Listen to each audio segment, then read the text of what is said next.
আমি খিচুড়ি খেতে খুবই ভালোবাসি, তাই আমার বরকে বললাম যে আমাদের শ্মশানে আজকে পুজো উপলক্ষে খিচুড়ি খাওয়ানো হচ্ছে, তুমি কি আমাকে নিয়ে যাবে? তো সে সঙ্গে সঙ্গে রাজি হয়ে গেল। তারপরে আমি, আমার বর এবং আমার শাশুড়ি মা একসাথে তিনজনে বেরিয়ে পড়লাম আমাদের বাইক নিয়ে খিচুড়ি খেতে।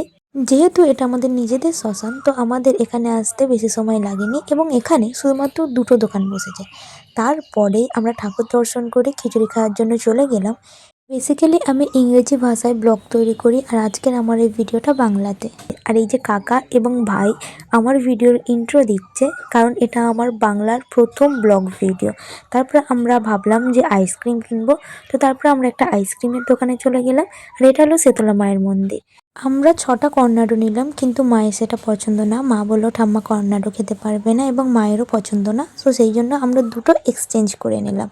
নেওয়ার পর আমরা বাড়িতে এসে সবাইকে সবার আইসক্রিম দেওয়া শুরু করলাম। এই যে আমার বর খাচ্ছেন তাড়াহুড়ো করে আমার থেকে ভাগ নেবে বলে। আর আজকের এই মিনি ব্লগটা এখানেই শেষ।